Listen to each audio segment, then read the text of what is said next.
Assalamualaikum warahmatullahi wabarakatuh. Perkenalkan, nama saya Karisma Lanina dari kelas 11 MIPA 3 absen 16. Pada video ini, saya akan menjelaskan mengenai sumber energi alternatif. Konsumsi energi memiliki porsi yang sangat besar dalam kehidupan sehari-hari. Kita menggunakan energi untuk memasak, berpergian dengan kendaraan, bekerja menggunakan alat-alat elektronik, menjalankan mesin-mesin di pabrik, dan bahkan untuk berkomunikasi menggunakan alat elektronik.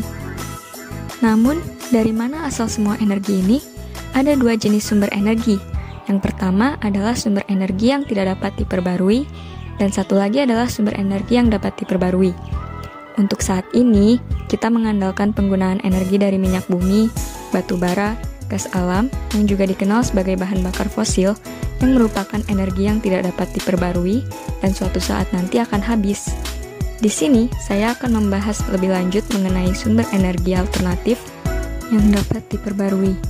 Berikut ini adalah 4 jenis sumber energi alternatif yang dapat diperbarui yang sudah banyak digunakan. Energi yang dapat diperbarui mengacu pada sumber-sumber energi yang tidak terbatas dan tersedia di alam, seperti energi matahari, angin, air, dan panas bumi. Yang pertama adalah energi matahari. Energi ini sampai ke bumi dalam bentuk cahaya dan panas.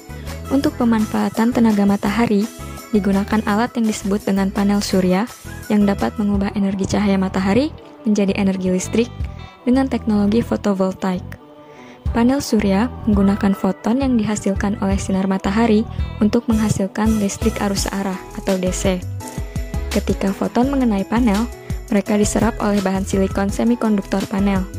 Selama proses ini, elektron terpisah dari atom dan bergerak mengelilingi sel surya. Pergerakan elektron inilah yang menghasilkan listrik arus searah atau DC. Listrik DC kemudian mengalir ke sistem inverter, di mana itu diubah menjadi listrik arus bolak-balik atau AC.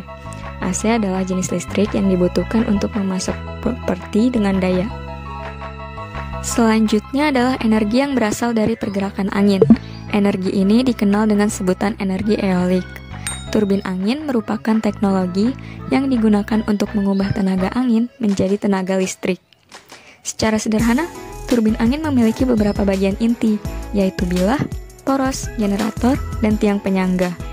Turbin angin mengubah energi kinetik yang dimiliki energi angin menjadi energi mekanik.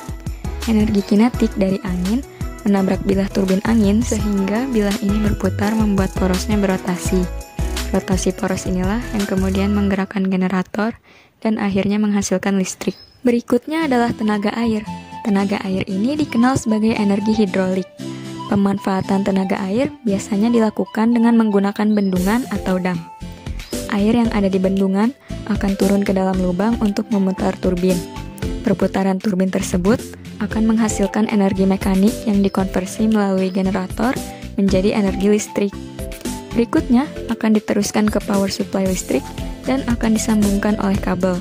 Umumnya, kabel tersebut dibentangkan dan ditahan oleh saluran udara tegangan ekstra tinggi atau SUTAT, lalu dibagi ke daerah atau diteruskan ke rumah penduduk.